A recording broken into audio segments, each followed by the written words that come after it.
Hey everyone, Dr. Morton here. So, welcome to week 3. So, this week we're going to explore how political parties function within American elections and how growing polarization continues to shape both party politics and public opinion. So, we're going to begin with chapter 6, which it's focused on political parties.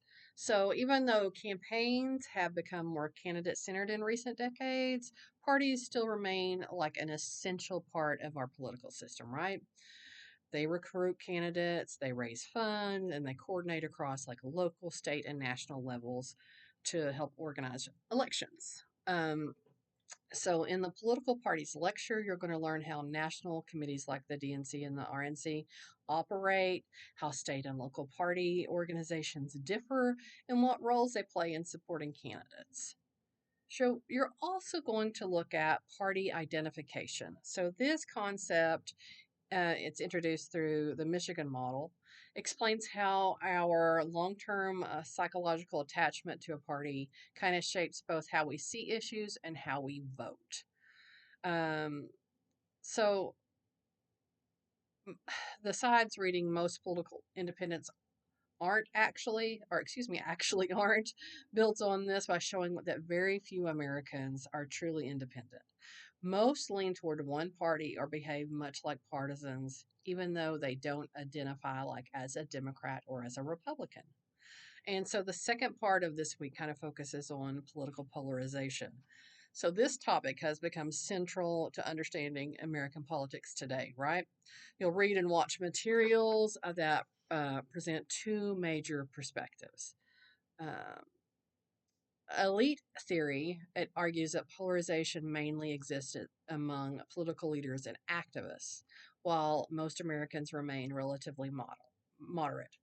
I will say that I am, as a political scientist, an adherent of elite theory. So um, I think that it kind of helps really demonstrate American politics. So, and then you have mass theory, that on the other hand, it kind of contends that polarization has spread broadly across the electorate.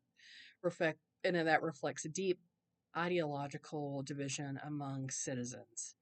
Um, so, the polarization lecture kind of introduces party sorting, which helps explain how ideology and party identity have become more aligned.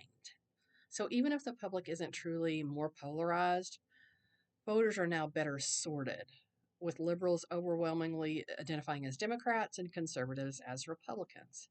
And the sorting has reshaped how we think, how we vote, and even how we interact socially and culturally.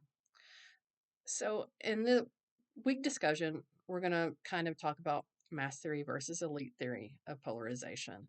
And this gives you an opportunity to kind of engage directly with these competing ideas.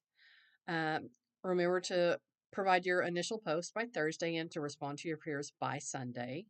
You're going to again have a couple of quiz. Well, I'm sorry, this week it's only one quiz, and that's due on Thursday. And then you're going to have your active learning assignment and a literature review due on Sunday. So it's really important that if you have any questions that you reach out to me, and I am happy to help you. Remember, just send me a message via the Canvas inbox. um, I would end with that as you think about this module and how parties organize and identify, and how polarization, how all of these things connect, then apply it to our discussion and to your deliverables that are due by Sunday. Remember, parties don't just shape elections, they shape how we see ourselves as citizens.